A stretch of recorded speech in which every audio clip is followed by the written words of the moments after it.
Rolling. Welcome to another episode of the Propaganda Report. This is Monica Perez here with Brad Binkley. How you doing, Binkley? I'm good. How are you? I'm well and good. And I am interested in the latest on the continuing saga of the Las Vegas shooting, in particular, the elusive Jesus Campos. Jesus showed up on the Ellen DeGeneres show yesterday, and I'm going to tell you about it, but I do want to tell you, I just see there's some breaking news, actually, that there's a shooting going on in Maryland right now. What's the story? 3 people were killed, 2 others wounded. It happened at Edmonton Business Park in Edgewood, 30 miles outside of Northwood, and the police have identified 37-year-old Radi Labib Prince as the shooter, and he is believed to be still at large. So that just happened a little while ago. So I just have to point out that if you look at, I mentioned this in one of the previous shows, you look at this huge, I have to pull the graphic. It was in the Wall Street Journal like a week ago. It just showed this timeline of decades with circles, the size of which how many people died. Like, so the more people, the bigger the circle. And it shows like very few circles in our history. And then since 2010, halfway through Obama's first term, there's just the circles are all overlapping and clustered and getting bigger. Okay. And I just have to take this opportunity to once again ask the question, why? Why is this stuff happening more often? Is there some reason that we have a change in people's mental state, in their desire to do this? Why here and not other countries? It started really surging with Bush, and then it just went off the charts with Obama. And there's just no reason for it. There's no reason for it. Nobody even offers a reason for it. Now, yes, okay.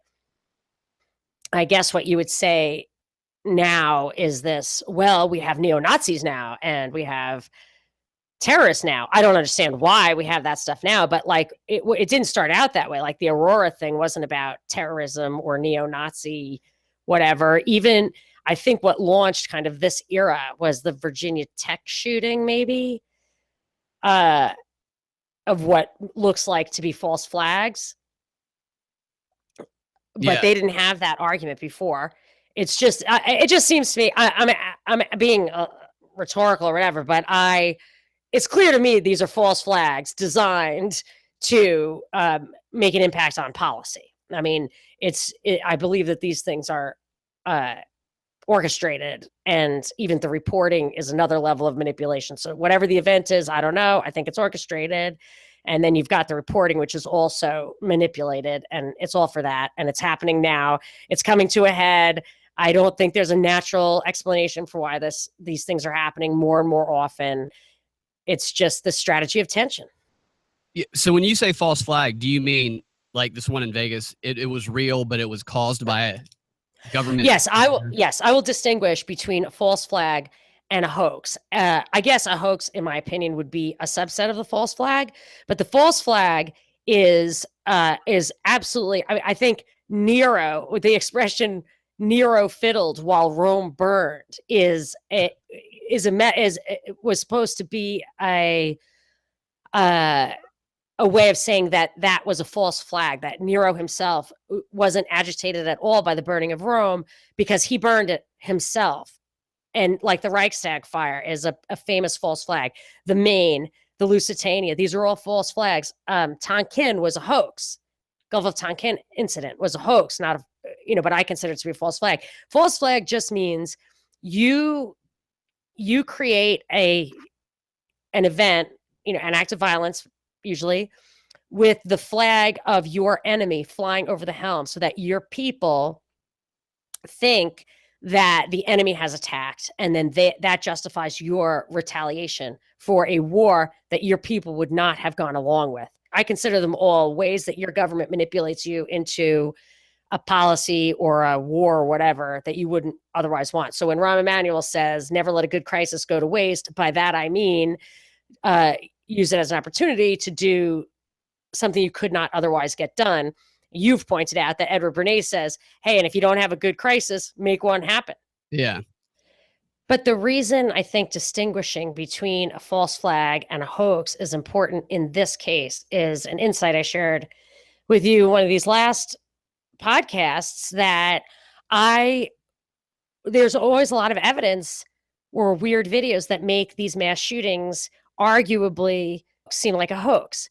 So like when Robbie Parker had made himself cry for a press conference after supposedly just losing his daughter at Sandy Hook.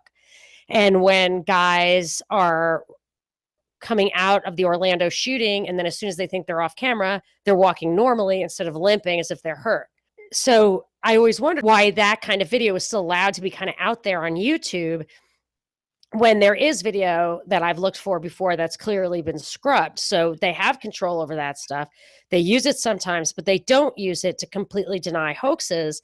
And my conclusion is, or I'm starting to think after the Vegas thing, that it's actually easier to keep people in line who don't believe the official narrative if they think no one's actually getting killed. And so the hoax theme, whether some of them are hoaxes to make it look like they're all hoaxes, or some of them, or they just always plant like weird hoax stuff in there. Akamai Tree, Corey's blog, made a really good article about that, about like how weird the hoax thing is. Anyway, so now I actually am kind of coming back around and saying you have to figure some innocent people are dying. Usually I would always, it was clear the Patsy always died. They always leak a picture of the dead Patsy. That is one dead body you will always see. Tamerlan Tsarnaev, even Jahar Tsarnaev, who I think has been dead for a long time. There was a leaked picture of him dead, even though the official narrative was that he was still alive. And you can't help but see a picture of Stephen Paddock dead with his head blown off. Like, I don't understand what the point of that is, but there's some of that's bubbled up again this week. But the big thing with Jesus Campos was that he disappeared and then he reemerged on the Ellen show. And I just finished watching that interview, which was kind of weird. What else? Am I missing something about the latest on Jesus Campos, or what did you think about that, Ellen? I have a couple thoughts about the Ellen interview, and I want to play a couple clips. Should we reset who Jesus Campos is? Jesus Campos is the security guard who was working at the Mandalay Bay Hotel on the night of the Las Vegas shooting. And he was the guy who got shot, who apparently Stephen Paddock, this is a story, fired 200 rounds through the door and shot Jesus Campos in the leg before he started shooting on the crowd. And there's been a lot of confusion about the timeline, and he disappeared for a little while. He canceled a whole bunch of interviews. Nobody could find him. And then suddenly he did this Ellen interview kind of out of nowhere. The interview was with this Jesus Campos and the engineer he called about the blocked door, who I will say while I was watching it, the engineer, did you notice he kept rubbing his back? Yeah, that's one thing I want to point out. We're going to watch it. Oh, sorry. Okay. And, yeah. There's a lot of things in there that are really strange. Ellen did that to him too. She kept rubbing him like he was needed to be, like he was a very fragile individual. And he was sweating on his brow. He kept wiping the sweat off his brow. Yeah. And it absolutely felt to me like this guy was, had remembered. He was reciting something. Like a script, or do you mean that he was recalling what actually happened? No, I feel like it was scripted. I feel like it was definitely scripted as well. But let's play it and talk about it. If you're listening to the audio podcast and you want to see this interview, go to propagandareportdaily.com, click on the show notes for this show, and we will include the full interview in the show notes. And if you want to see our breakdowns of the behavioral cues, go to our YouTube page, Mine or Monica's. My YouTube page is youtube.com/Brad Binkley, and hers is youtube.com/Monica Perez. All right, here's the first clip. Okay, so you were going up the fire escape to get there? Via the stairwell. I was coming from the 31st up to the 32nd. Right. When I approached the door, it didn't open. And all right, I'm going to take that back a second. You see where his eyebrows are right there? How it's squinted down like he's uncertain or confused? Mm-hmm. Okay, so that is not an expression that someone who's confident in an answer they're giving makes. So for whatever reason, he doesn't appear to be very confident in what he's saying at this moment. You see his lip right there? How right after he squints his eyes, he licks his lips in response to this question? Let me put my glasses on. Yeah, he's got a little tongue sticking out. That's also a signal of anxiety. Our mouths get dry when we sense a threat because it sends all our resources elsewhere. It's a fight or flight response. It doesn't necessarily mean he's lying, but it does signal that he's likely not feeling very confident, and that he's likely feeling some sort of anxiety or sensing some sort of threat. When you start to see multiple signals like this, you want to pay attention to what's triggering them, and you want to further investigate. If you look at his hands, too, he's wringing his hands throughout most of the conversation.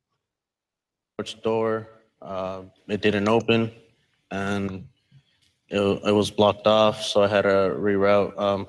Is that a normal thing that the door at the fire escape, the stairwell would be blocked off? No, they're always supposed to remain open. Right. And so after I would drop down and then came back through the hallway, and then I approached the room, got into the door. Yeah, there's that weird pat. That's to me, that's almost like you're doing good. Oh, of course. Yeah, he did it several times. He's patting the guy on the back like, yeah, you're good, right? That was right. That was right. You know, that's what that pat says when the skinny guy pats him on the back. There was a metal bracket holding the door in place. Right. So what we're talking about here. All right, I'm going to stop it right there. As you pointed out off air, Ellen says right, as though she knows the story, as though she knows what's coming next. And that's because she does. This is a very tightly scripted interview. This quote unquote engineer and Ellen are essentially his handlers here, guiding him step by step through this process. Ellen literally directs this entire interview step by step. Jesus Campos doesn't actually provide the information. Ellen provides the information, and Jesus simply affirms it along the way. And this is exactly why he came on the Ellen show instead of one of those other shows, because Ellen was going to stick to the script that the FBI or whoever handed her, and she was going to provide a nice, easy, non-threatening interview, something I guess they couldn't trust Hannity or one of those other networks to do. But her pulling out this chart here, this image, which is like what an architect's blueprint of the hotel. The police haven't even provided anything like this yet. Ellen DeGeneres has this detailed outline. I have seen that picture. Oh, you have seen that? I have seen that. It had a body on the floor when I saw it. Oh, really? And yes, you know, but it was like that drawing thing. Where did I see that? I don't know, but I definitely saw that once already. It just seems to me that Ellen has more specifics about what actually happened than Sheriff Lombardo has. Yes, actually, I'll tell you, hers had like the 3D stairway. Hers is better than the one I had originally seen. So we can't get this kind of information from Sheriff Lombardo at a press conference, but we come to the Ellen DeGeneres show and we can find out this information. Is where the hotel room where the shooter was. This is the stairway and this door here was blocked, and you didn't know that till you came up through the elevator. And okay, so Ellen takes charge here and says he came up the elevator. He didn't say that. He said he did say he went down, had to go back downstairs because he couldn't get through that door. Right, but he didn't actually say elevator. That was Ellen's word. He said that he had to reroute and that he dropped down and came back through the hallway. That's not that specific. Does that mean he found an elevator and came up that way? Possibly. Probably.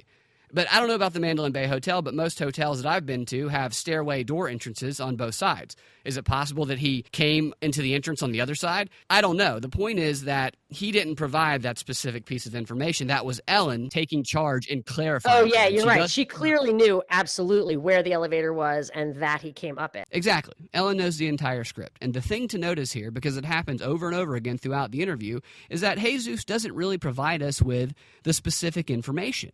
Ellen does. She's directing this thing step by step, micromanaging it even. She's providing us with the specific information, and Jesus is just kind of affirming it along the way, which kind of makes you wonder, whose account of the story are we getting here?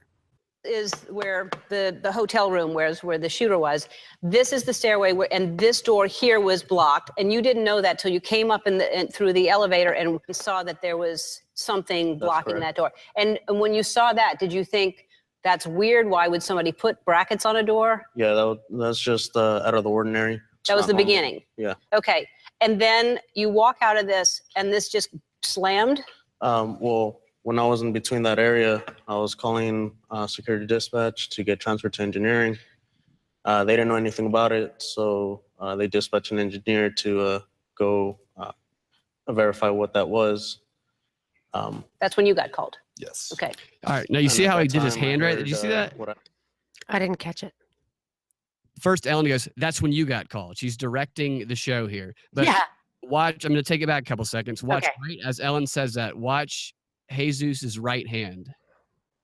Clarify what that was. That's when you got called. Yes. Okay. Did you see that gesture he made with his right finger? That's the gesture somebody makes when they just realized that they were supposed to do something, but they forgot. Oh, right. He was continuing to talk. Ellen interrupts him. Ellen cues the other guy, the engineer, or whatever he is, and Jesus goes, oh, right. He said that with his finger. I was supposed to say that's when I saw the engineer, and that's when I warned him to duck or to take cover. That's what he communicated with that little finger movement right there. Here it is again. Clarify what that was. That's when you got called. Yes. Okay. Wow. Time I heard what I assumed it was drilling sounds, and I believed that they were in the area working somehow. So you thought the drilling, they were gunshots, but you thought. Here he licked his Working lips again. somehow. So you thought the drilling, they were. But they weren't gunshots. I thought he was there before the gunshots. I assumed it was drilling sounds, and I believed that they were in the area working somehow. So you thought the drilling, they were gunshots, but you thought it was just drilling sounds. At first, I think it was just drilling sounds. Right. Whoa, you're right. I totally missed that. He hasn't told the part about when he got shot yet. He's about to tell it, and it's after this. So based on what he just said, this version of the story contradicts the most recent version of the story we got from Lombardo. Unbelievable. How does Ellen not clear up the confusion here? This is a really tightly scripted interview, and they were well aware that people were confused by the conflicting stories about whether or not Campos arrived to the 32nd floor before or after the shooting began. She only seems to add to the confusion. It wasn't even Campos that said that they were gunshots. Campos was saying that he heard what sounded like drilling, and Ellen jumps in and says, but they were gunshots. I mean, she only adds to the confusion. This gives more credence to your theory that they are just trying to confuse us. It does. And are we going to hear what the skinny guy says about that? Because I found that interesting as well. I did not cut the part of the skinny guy. Can I just tell you what he says about that? Yeah. He said he thought it was a jackhammer, Yeah. but we'd never be doing that kind of work at this hour. And I would just like to... do you use a jackhammer on the 32nd floor of a fully constructed hotel ever? Yeah, all the time. You telling me you never seen a hotel maintenance worker fixing a loose door with a jackhammer? We need the jackhammer for the brackets on the fire escape. Jeez, yeah. Something else that doesn't feel right about this interview is that these guys are really super subdued for two people who have gone through such an emotional experience. I mean, the one guy, Jesus, seems to be experiencing some anxiety, but that's because of this interview situation. Neither one of them shows any emotion when they're recounting the story. The other guy, he seems to be completely emotionless. He's done this in other interviews as well. And I'll tell you, when I have experiences like that, when I've had intense experiences, it's really the emotions that stick with you. So you describe, well, for me, maybe it's a female male thing, but I find that you would describe the emotions. I was really terrified. I thought I was going to die, but the only thing I could think of was to take cover. Yeah. And do you get to the part? I think we already passed the part where he made the call. He said he called, or did he not say that yet? No, he's about to say that. He's about to describe. Okay. So then at what point did you get shot? What happens here? As that door's closing and it's so heavy, it'll slam. I'm walking down this way, and I believe that's what caught the shooter's attention. As I was walking down, I heard Hold on. rapid fire. Isn't the story that guy put cameras all in the hallway? There was a food cart outside his door that supposedly had wires on it and a camera attached to it. Okay. So and when you stay at hotels like that, just so you know, there are housekeeping all the time going through. When you have food out there, they come get it. You're not going to put a camera in a food cart. They're going to come get the food cart as soon as they see it. Somebody's going to see it pretty quickly. They probably have cameras. Yeah, he could have the argument could be he just put it out there. It could be, but the narrative has been that what caught the shooter's attention was that he had wired the hallway with cameras, plural, and was monitoring them, and that's how he saw this guy there. Now, this guy just introduced the suggestion that it was the slamming door that got the guy's attention. I'm just saying that. Right. And he doesn't say anything about seeing cameras. And if you look at some of the earlier discussions of this, they show cameras in 2 places. Yeah, it is in the odd that he hallway. doesn't say anything about the cameras because he doesn't mention So them at all. Ellen's blueprint, which reminded me of the last one I saw, had the body and it had the cameras. Oh, really? Yeah. I could see it being where the guy was paying attention to the crowd or whatever. He hears the door slam, he turns around and looks, and he sees through his camera. That could be a counter argument, but Totally there fine, is but no- this guy doesn't say anything about seeing cameras in the hallway. yeah, so that's odd. He doesn't say anything about seeing anything in front of his door either.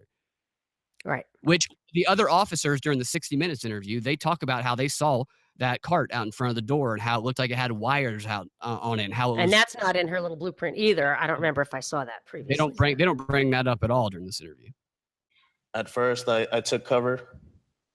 I felt a burning sensation. I went to go lift my pant leg up, and I saw the blood. That's when I called it in on my radio that shots have been fired. And I was going to say that I was hit, but I got on over my cell phone just to clear that radio traffic for they can coordinate the rest of the call. Okay. So there's I didn't hear it, but supposedly like some of the audio of this back and forth is coming out or has come out. He just said, I got shot, but I didn't tell them because I didn't want to waste airtime. That's not believable. And that was him so I'm not sure this guy got shot now because he's trying to explain why his radio call to headquarters had nothing to do with him getting shot. Yeah. I don't believe that he was shot and then didn't say he was shot to save airtime. That is a 3-part series I do not believe. Yeah, it doesn't make much sense to me either. There's a couple of other odd things here as well. According to the story and Ellen's blueprint, Jesus walked right up next to the shooter's door, trying to open that stairwell door that was drilled shut. While he was there, he heard these loud drilling sounds, which you can only think that he could tell that they were coming from inside the room that he was standing directly next to. I mean, we heard how loud those gunshots sounded on the various videos that are out there. Can you imagine how deafening that drilling sound that he heard must have been right up next to the door? Yet, as a security guard, he doesn't knock on the door. If he still thinks that they're just drilling sounds and doesn't think that they're gunshots, he doesn't knock on the door. I mean, if he thinks they're gunshots, of course he's not going to knock on the door. But if he thinks it's a drilling sound, then wouldn't he investigate? Instead, they send an engineer to come investigate. Jesus then turns around and walks the opposite way down the hallway away from the door, and yet the shooter shoots him? Why does he shoot him if he's leaving? I guess maybe he's trying to prevent him from calling other people. He didn't realize he'd already called an engineer up there. I don't know. It just doesn't make sense what they're explaining. Oh, yeah. And the story was that the guy fired 200 rounds through those double doors. But when you look at the picture of the doors, there's one door that's missing. So the after crime scene photos, there's one door that's missing, and the other door is intact and undamaged. So the story supposedly now is that he shot 200 rounds through one of the doors only, and this guy just got a mere flesh wound. Yeah. He also said he didn't notice it until he looked down and saw himself bleeding, which I guess in the heat of the moment that might very well be possible. I don't. Yeah, I heard that. I let that pass, but yeah, that seemed a little weird. There was a female that came out, and I told her to go back inside. It wasn't safe. I'm going to play that for you again. And notice how right before he says there's a female that came out, he says, and both of the guys, Jesus and the other guy, turn their palms up towards their eyes at the same time, almost in sync, almost like they're reading notes off of their hand. Although that's not what I think it means. I'll tell you what I think it means after. There was a female that came out, and I told her to go back inside. It wasn't safe. First of all, who is this woman? Has anybody interviewed her? And secondly, what are they looking at? I mean, it really does look like they're glancing down at notes, but they both did it at the same time, and both of their eyes diverted away when they talked about this girl. I'm going to read you a quick passage from a body language book called What Every Body is Saying. It's written by a former FBI agent who specialized in reading people's body language and detecting deception. It says, if a statement is made palms up, the individual is begging to be believed. I would find such a statement highly suspect. While this is not definitive, I would question any declarative statement made with the palms up. The palm up position is not very affirmative and suggests that the person is asking to be believed. The truthful don't have to plead to be believed. They make a statement and it stands. Like you said, it's not definitive and it depends on the context. No one cue is a definite determinant of whether or not somebody's lying. It's a cluster of behavioral cues, which I think we've seen a lot of them here. But it does suggest that the person's not very confident in what they are saying, which I think is clear in this case. All right, here's the last clip that I got. The most interesting part of it to me is Ellen's kind of summation that she gives at the end of this clip. Shortly after, that's when Stephen was approaching. And I told him to stay back and get cover. And that's when more rounds were dispersed. Right. Wow. So, and I mean, really, he saved your life. And he saved also the woman that came out of the door to go into the hallway.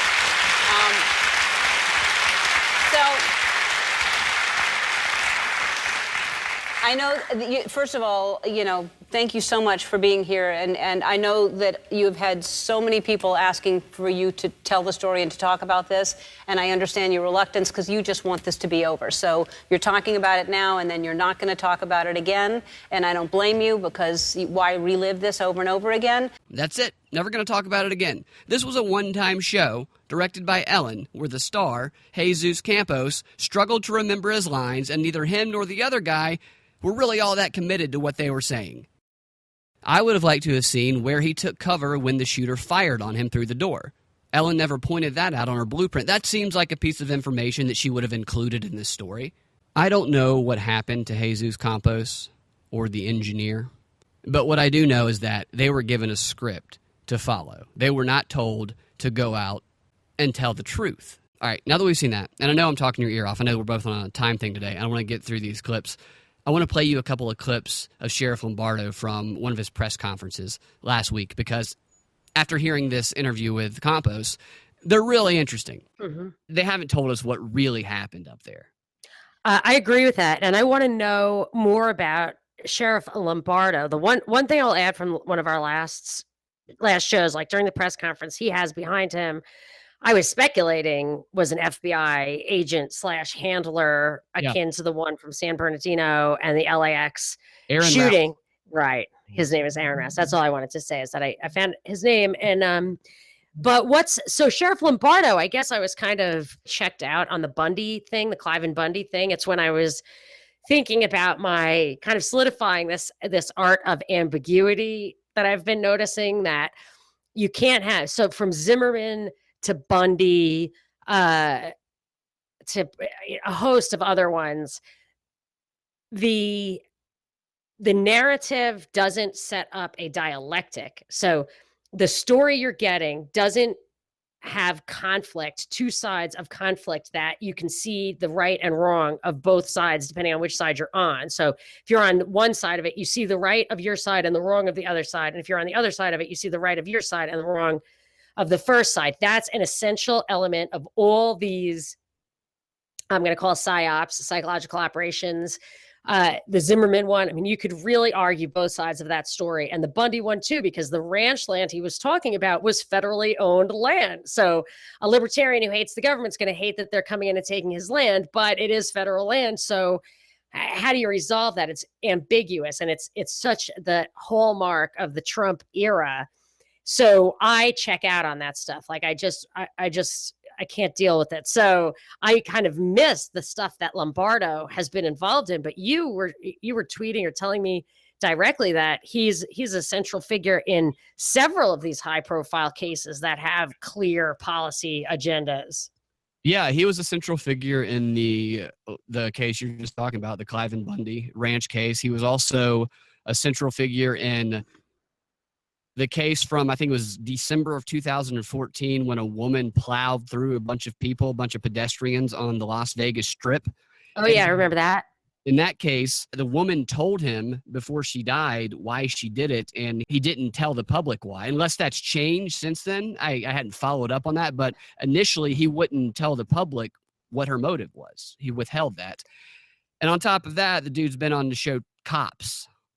Oh, interesting. So what's the story with him? Is he like rich now, or like do we know where he came from or where he's going? He's been a cop in the Las Vegas area for like 25 years, and he ran for sheriff, and he won.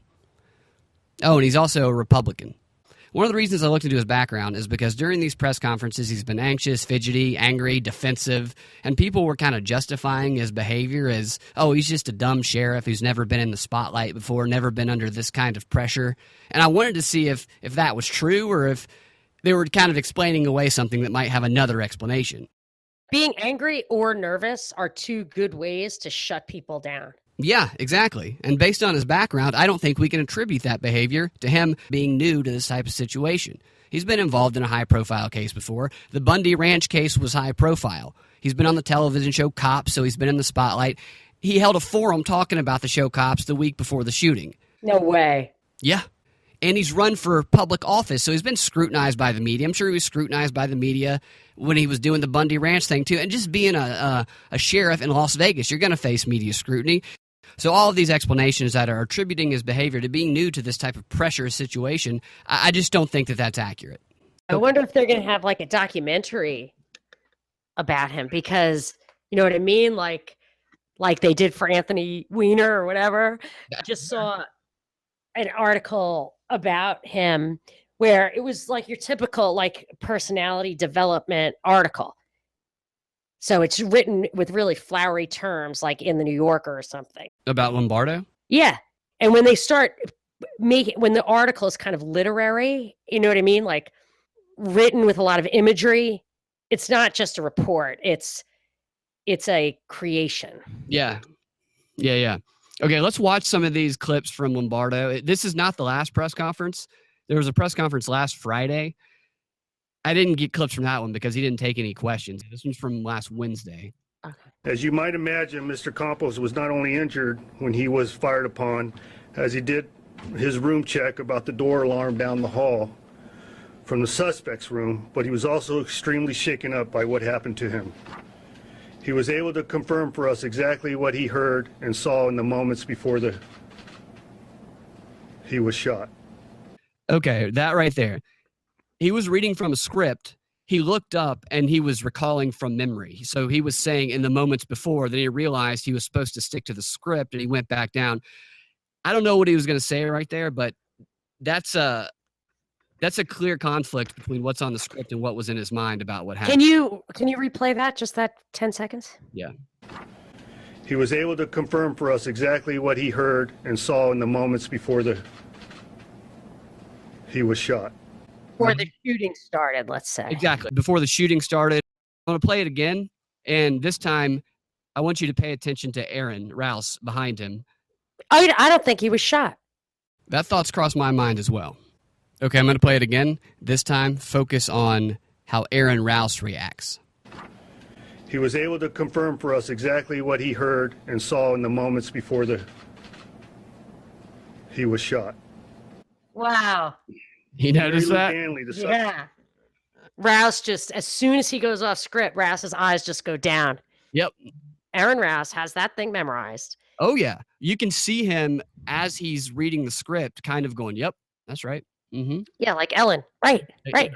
And occasionally he'll look out and glance to see if the audience is buying it. So, look, can we just take a step back for a second? Yeah. So this is all highly scripted, from Ellen to Aaron Rouse to Lombardo to Jesus Campos. I have my ideas of why it's a media cluster, but the reality is this is a story that is being crafted as we go, which again, I will say, if alleged perpetrators who are killed in the commission of a crime are still required by law to get a posthumous trial, they would not be able to get away with any of this stuff because there would have to be real facts coming out, or they'd be in trouble for this guy dying if he were not found guilty. Yeah. So they're making stuff up. So okay, I think there's a reason that it's so obvious and chaotic and blah, blah, blah. I think they're trying to create demand for a regulation of media because everyone knows that anarchy or chaos or whatever is that government regulation is totally benign and doesn't affect an industry except for to make it better and raise its standards. And obviously that's what we need for the First Amendment to be truly effective. The media needs to have some constraints. This is stuff I'm getting on Twitter from Trump supporters. So these are people who consider themselves Republicans, which historically was people who defended the Constitution, conservatives, people who liked our foundation. Anyway, so I think that there's that element of all this nonsense. However, the nonsense element, the chaos element, is actually a cover for the fact that they really are crafting this story bit by bit over time without regard to the truth. I mean, those two guys aren't having this little dance, and Ellen did not dance with those other guys because they want to get the unadulterated raw truth out in the most effective and coherent way. That's not what's happening here. Yeah, all this stuff is because it's not the truth. Right. And they put that Jesus guy on Ellen because, in my opinion, they didn't think he would be able to get the story out the way they wanted to. Totally agree. And she said, you're not going to go anywhere else. And it's totally understandable because you're a shy guy, you're a humble guy. But let me ask you, Binkley, what do you think this is all about? Why do you think they care so much about this narrative? Do you think it's going anywhere, or what? What do you read into all this? Oh, I definitely agree that they're using this event as part of their campaign to silence any media that doesn't serve their narrative. One of the first string of stories that came out after this event was reported was about all the fake news that rose to the top of Google and YouTube and whatever. And they're going to point to that as an example when they're calling for regulation, for more control over the internet, more control over these tech companies. They'll point to this and they'll say, look at these negative consequences of fake news, even though really hardly any facts have been actually reported on this story. And the mainstream media has reported plenty of stuff that has been found to be not true or not been proven yet. So anything they've reported can also be called fake news when it comes to this story. But they will still use this as a reason to call for more regulation and more control. I actually think they're working two angles with this story. I think they're trying to use this one to discredit anybody who doesn't serve their narrative, while simultaneously they're using the Harvey Weinstein story to bolster up their credibility. Because they don't have any credibility right now, so they need a win. So Harvey Weinstein gets thrown under the bus. He probably agreed to. And the next time somebody says, you're biased, you're covering up for this liberal, you're covering up for Hillary Clinton or whoever, they can say, no, we're not. We threw Harvey Weinstein under the bus, and he's a huge liberal. We're not biased. You can trust us. And they'll try to concentrate information into a small number of hands. But I also think that there's a lot to this story that they just don't want to get out. That they're The Weinstein thing. Can I just say add one thing? Yeah. I think you're right about that. I also, though, have been noticing and actually made a hashtag what to watch out for, which I said crashing and burning is the new golden parachute. Like Roger Ailes allowed himself to leave Fox in disgrace shortly before his death, which I actually read a couple of articles that he knew he was going to die. And O'Reilly also, he gets $15 million or whatever it was to walk away in amidst a scandal that had come and gone years ago already. And here's Harvey Weinstein I think he's consenting to this. I don't think they would touch him if he weren't okay with it. And I wonder if the reason he's the guy who was okay with it could be kind of like the Clippers thing, where I think the wife leaked some really awful racist stuff that the owner, I think his name was Silver, said, and they ended up getting absolutely positively top dollar, I think an unprecedented amount for the Clippers. And I feel like Weinstein's business actually isn't as strong as people are saying, and that maybe he'll get more money for his business if people think that it's on the block because he's in disgrace, not that it's on the block because it's in free fall. So disgrace to me at this point for a lot of these people means absolutely nothing because they have no respect for us. They think of us as just absolute peons. And so I think there's just kind of multitasking going on here. But there is a reason that they want to craft a certain narrative here. I would say it's the media. And of course, there's always the gun thing. Who knows what else? Maybe we'll find out over time. Yeah. And the Weinstein thing, I think you might be right about that. That might be part of the deal. But I think another part of the deal is you're not going to bring up all the child abuse issues. It's not like he's a pedophile or a pederast or has human hunting parties. You know what I mean? This is good old fashioned casting couch stuff. There's beauty in that. I remember someone emailed me or commented on one of my websites or whatever when Trump, I think maybe it was the pussy tape or something else. Oh, I think it was maybe his cheating on Ivanka with Marla Maples. I don't know what. And somebody who considers himself, on the right side of politics for reasons of morals and virtue said, this is a red-blooded male. You can't begrudge him his natural instincts. This is something we should have more of these days. I'm like, okay. So you know what I'm saying? Like there's some virility in an old man chasing skirts, I guess. Right, I got you. Somebody like Harvey Weinstein would rather go down as a dirty old man than, say, hypothetically, I don't know, a child abuser. Not saying that that's the case, just saying hypothetically. And if he can make some money on a business that might be failing right now, why not? All right, let's get back to these Lombardo clips. All right, you see this? Before he makes his next statement, he takes his right hand up and he plays with his nose. Now, in isolation, this would be nothing. But when he frequently does stuff like this, then it's something you want to pay attention to. You want to try and figure out what triggers it, see if it's a common trigger.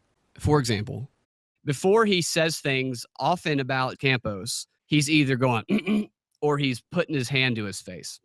To his mouth. Yeah. I mean, you could probably really get psychological and say, okay, he's uncomfortable with his own mouth.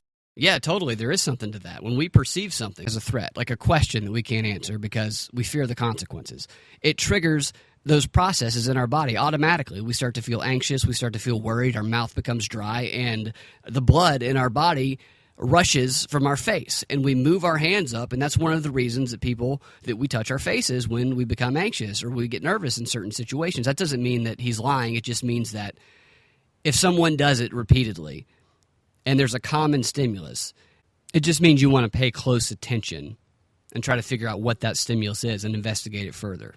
And another reason that someone might take their hand to their face if they're lying is because it's a distancing behavior. It creates a psychological barrier between them and the person that they're not telling the truth to. And we do this automatically, too. We don't even think about it. We don't realize we're doing it. And it doesn't necessarily mean that someone is lying just because they do that. It has to be a bunch of signals, and you have to consider the context as well. So that's why you pay attention to them, but you look at the context of what's going on. So when he's taking the lie detector test and you are giving it to him, tell me more about Miss Stanley. Yeah, it's spiking right there. Right. We have uncovered no evidence to show there was a second shooter. Yeah, you see that right there where he takes his hand to his nose right before he said that, and you combine it with the other information, other statements he's made. Makes me hear we have uncovered evidence that there might be a We have uncovered over 200 instances of the suspects traveling throughout Las Vegas, and he has never been seen with anyone else. Wait a second. That's not true because Miss Stanley, he interacted with her frequently. I read. So to the point where when he was losing, she would have to step away. Exactly. This isn't an unclear statement. This is ambiguous. We have uncovered over 200 instances, and nobody's ever seen. What is uncovered? Are those frames? And what are instances? Is it 200 frames of a 1-minute video? Right.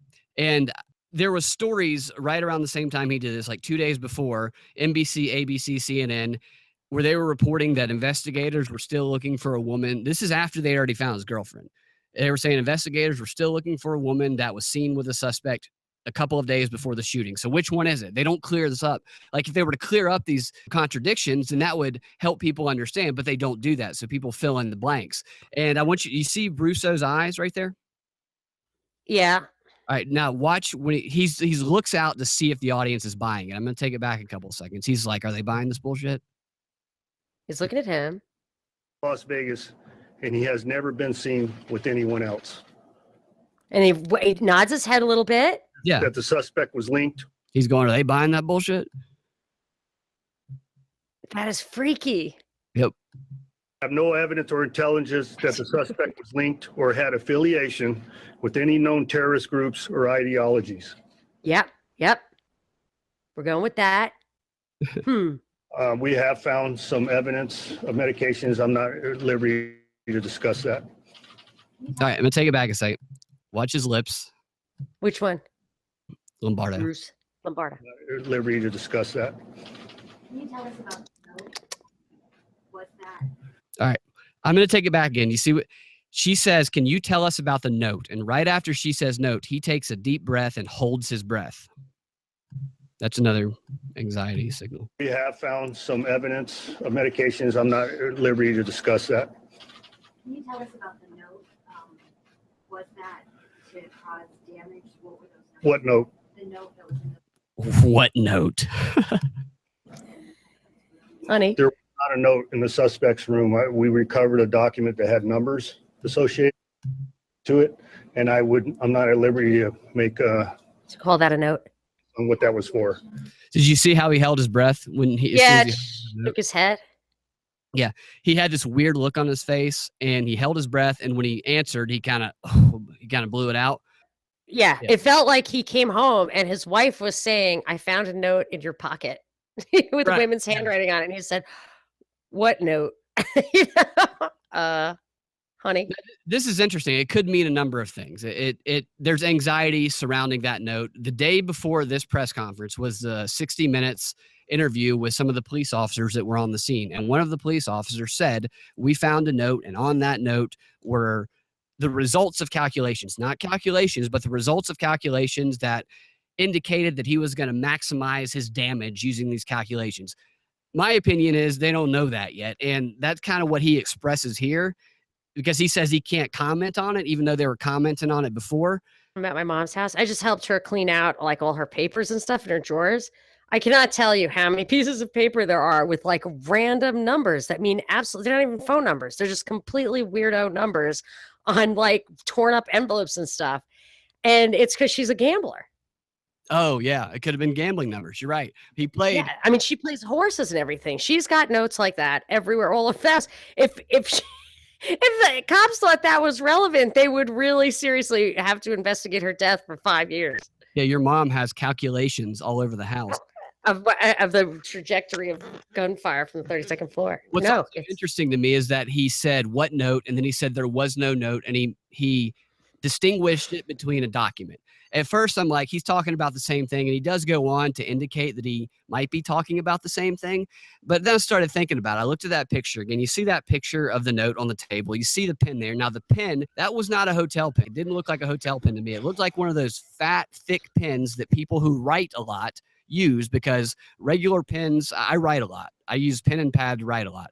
They wear your fingers out if you get a hard pen. You get those soft pens, and it's easier on your fingers. As someone who's older, he might have some sort of arthritis, and he might need one of those big, thicker pens. That makes me think that he writes a whole bunch of things. I mean, the guy, he was a ghost pretty much. He didn't do a lot of things online, which would, line up with that. And then you look at that pad, and you want to know, well, where did that pad come from? Did he bring that pad, or was that pad from the hotel? Is that the only sheet of paper he used on the pad? Probably not. There was probably a bunch of other notes outside of the frame of that picture that were found in that hotel. That might be why he had so much anxiety surrounding that question. So if Officer Campos or security guard Campos was shot. So the journalist asked about Campos. Lombardo immediately licks his lips. Is it causal? I don't know. If you're listening, watch the video. Watch it yourself. Watch the entire thing. Look at the other triggers. You want to look and see if every time he hears that name, he does something, like he goes to his face, or he licks his lips, or he does some sort of anxious move. Then that means you want to investigate it a little bit further, because it means he might not be telling the full truth. At 9, just before 10 o'clock. And the shot's out the window. As you described, and there were... Okay, so in the span of about 15 seconds here, after the journalist says Campos, he licks his lips, he flutters his eyes, basically closing them at one point, and then he goes to his face.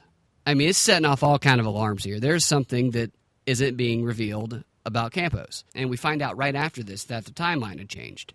And since a few minutes ago we heard Ellen and Campos say that the gun was going off when he got up there, that it sounded like a drill, then that contradicts the new story that Lombardo's about to tell here. So let me help you with that, Ken, because you picked up on it. Yes, the timeline associated with the original shot and Mr. Campos has changed. So what we just heard from Campos is after this. Yeah. So who knows what the timeline is now. In his press conference on, I think it was Saturday or maybe Friday, Lombardo tried to tighten up that timeline a little bit. He still said that Campos was shot before the shooter started shooting outward at the crowd. So that still contradicts what Campos said. But he was trying to tighten it up a little. I don't know if he was anticipating this. All right, I got one more clip. Lombardo was asked about whether or not the suspect had an escape plan. You have said earlier you believe he had an escape plan. Do you still think that? Yeah, I mean, that's been a matter of discussion out there, whether what I said is accurate or not, and what I am comfortable with saying is what I believe. Mr. Campos, not Mr. Campos, I'm sorry, the suspect, I don't want to say the suspect's name, I will call him the suspect. Mr. Campos, the suspect, Mr. Campos is clearly on the front of his brain. This guy is preoccupied with Mr. Campos. To respond to a question about whether or not the suspect had an escape plan with Mr. Campos, that means you are preoccupied. Right, because Mr. Campos is the one he's memorizing. Oh, right, exactly. And then he won't say the suspect's name. Now, he has said the suspect's name, almost begrudgingly at times, but he says suspect a lot, which makes me think that they're not certain that the guy dead or that the guy who did the shooting was Paddock. Because it's easy. If he says suspect, he's not lying. Yeah. If he says Paddock or Paddock, however you say his name, then he's potentially lying. There's something funny about it for sure. Did you see the video of him right after the shooting where he's basically saying that he had to have help? The only way that he couldn't have had help is if the person who did this was some sort of superhuman. That was Lombardo? Yeah, that was Lombardo.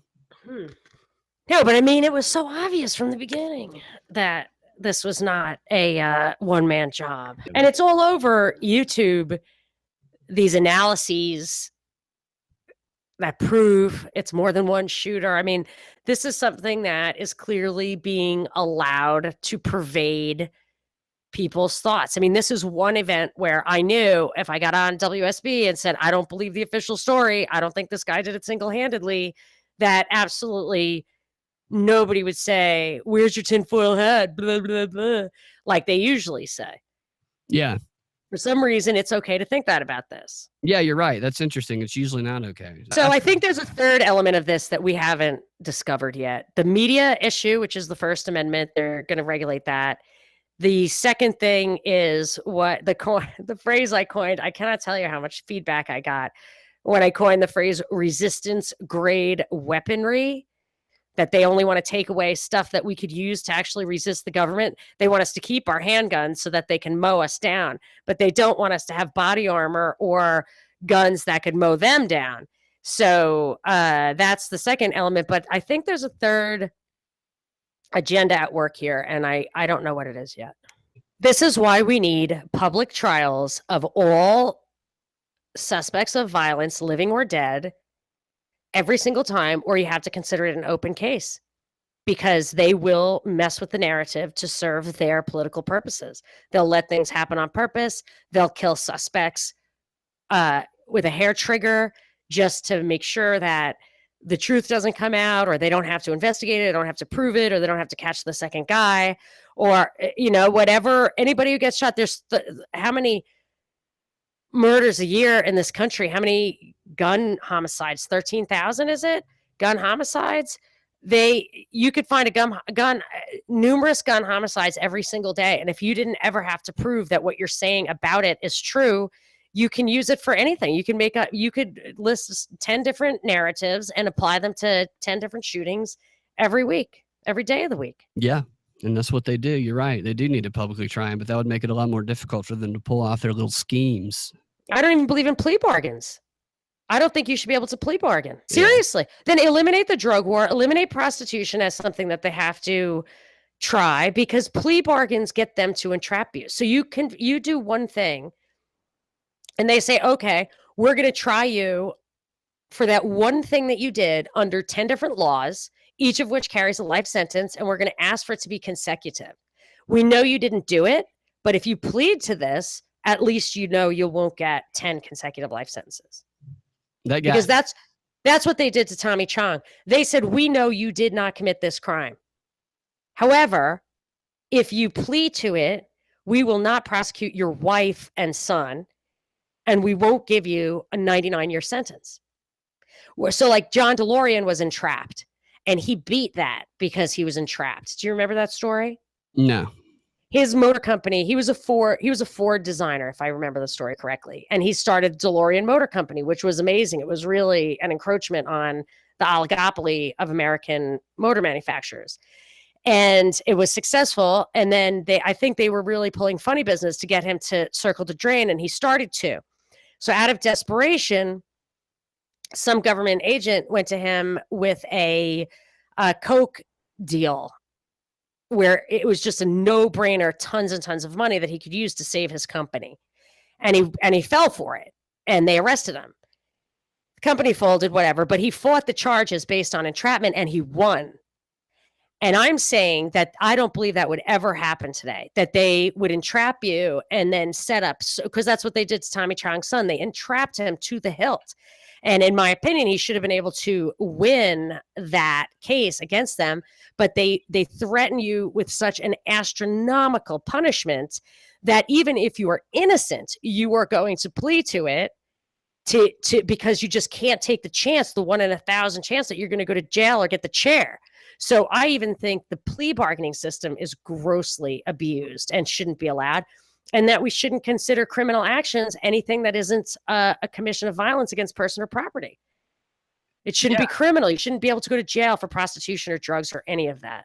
And the FBI half the time are in these chat rooms and forums under the guise of trying to catch terrorists, radicalizing them. I mean, that's one of the questions you got to ask when someone gets radicalized. Was it an FBI informant who radicalized them? Because if you look into some of these cases and you realize that the FBI informant that outed the person that they ended up arresting was the same person who radicalized them, it starts to make you wonder. Did you ever read that New York Times article or see the Judge Napolitano video? That was basically the last thing on. He had a show on Fox, the Libertarian Judge Andrew Napolitano had a show on Fox, which was canceled shortly after he made a video, which echoed basically an article in the New York Times that was called "FBI Terrorist Plots Hatched by the FBI," and it said how 11 out of 12 of the FBI plots that of the last FBI busts had been exactly that, radicalized by the FBI. They were setting them up to knock them down and getting credit for it and getting more resources for it and also putting people in danger. And then you look at somebody like Timothy McVeigh, who wrote a letter to his sister that he didn't really drop out of the army or get kicked out. He was tapped for a secret special operation. And then you go further back and see that those kind of like white supremacist groups and the FBI, the Ku Klux Klan was so infiltrated by the FBI that at one point, 1 or 2 out of every 3 members was an FBI agent. Yeah, it's true. I mean, I've looked into all that stuff and I don't think there's any disputing it. No, there's not. So, I mean, they admit it. And then they put these people in jail. I just personally think that by not having trials, we don't get truth that we need. I think it's wrong and unjust for the people who are entrapped by it or killed in the alleged commission of a crime that never gets proven. But my real point is that truth is really important, and false flags are not truth. And that when you need to understand you need to judge your principles. You need to judge the law, which is based on thousands of years of human civilization. You need to judge all that by the truth, by true human nature, by how people really act. Our principles, our black and white principles about stealing and killing and everything else are based on this truth about human nature, whether it's a reflection of God or a reflection of the forces of life on earth. That's what it's truth. And so what you need is these trials. You need public trials so that you can see how people really act. I mean, I asked the question at the beginning of the show, how come there are so many more of these shootings now than there ever were? Why are they here? Why are they now? You would have some answers if the facts were clear and in evidence, and none of the facts are in evidence. None of them, nothing these people say. Even if they weren't lying through their teeth, obviously, we have courts of law because we know facts need to be proven. People will say things or misremember things or whatever. Evidence is important, and it helps us inform ourselves. And we're not getting that anymore. And we're gonna restructure the world, like Chertoff said. We need to rethink our legal foundations. That's only true if we really have changed, if the world really has changed in such a fundamental way that human nature itself has changed. I don't believe it, and there's nothing in evidence to support these claims. Only this kind of propaganda. Truth is only allowed to come out if that truth supports the agenda that's being pushed. Then they'll happily tell the truth. When the truth, yeah, they want to because it shores up their body of lies. Exactly. That's an important fact because it's not black and white. It's not always lie. They tell the truth. The truth comes out quite a bit when it fits the narrative. There's two cases when it's mostly lies, and the rest it's mostly truths, in my opinion. One is these mass casualty events, terrorists, all these false flags. That's mostly lie. And then when they tell you about the wars, foreign policy, North Korea, Syria, stuff like that, that's mostly lies. But everything else I would say is mostly truths. Yeah, I'm talking about the Wall Street Journal. When I'm reading the Wall Street Journal, I would say the article is 90% lie, 10% truth when it's about a mass casualty event or the need for war. And then it's 90% truth, 10% lie, like basically the rest of the time. Right. And I think right now the breaking news we get is 100% rumor right now. And it's reported as though it's fact, but it's 100% rumor. That's the thing. The mainstream media, they'll report rumor all day. Yeah. All day they'll report rumor as though it's truth. And then when what they initially reported is proven to be wrong, they just, we made a mistake, but everybody else is fake news. Right, because we made a mistake in good faith within the confines of the paradigm. Like, this is acceptable behavior. But I have to say, I know I've said this before, but when the moment that it really jumped the shark for me, when breaking news really jumped the shark, was recently when I heard, like on a real show on Fox in the morning, them going back and forth about whether or not Rex Tillerson called Trump a moron. That was the story of the week. My kids are like, Mom, let's listen to the music. And I'm like, I have to listen to the news. You don't think I want to, do you? Yeah, it was a week-long farce of panel discussions and bad late-night jokes about how Tillerson called Trump a moron. It all culminated with that show State of the Union, hosted by Jake Tapper. My favorite. So Tapper has an interview with Tillerson, who has a really important job. All the questions you could really ask him. What does Tapper drill home in most of the interview? Did you call him a moron? He spent half the freaking interview trying to get him to admit he called him a moron. It's really disconcerting that you won't give us a direct answer on whether or not you called the president a moron. And I'm going, this is unbelievable. This show is called State of the Union. The Secretary of State. The Secretary of State. You could ask him all kinds of important questions, and he's utterly obsessed with trying to get him to admit he called Trump a moron. I turned the news off that day, so I didn't see anything else after that. Like, I did not know that it was just around-the-clock coverage on that. Yeah, round-the-clock coverage on that. And then I look at a guy like Rex Tillerson, who had a real job. Granted, he always pays lip service to the environmental stuff and the Boy Scout thing and all that crap. Obviously, a politician to the core. But then you see him playing this game, playing this role, reluctantly or purposely, I don't know, whatever. And you just wonder when he goes home and he looks his like 400, million or $1 billion self. I don't even know. It's probably 400. It's 400 million. He just had like a $400 million liquidity event, something like that. He used to look at himself with self-respect. Like, I run this huge company. Everybody respects me. And like, you think for me, it'd be worse to be Rex Tillerson, look myself in the mirror, just think, can't believe like my contribution to the world today is a debate about whether I call this guy a moron or not. I mean, I almost feel like Harvey Weinstein can look himself in the mirror and just be like, hey, man, chasing skirts isn't that bad. I'd rather have this story than that one. Yeah. Yeah.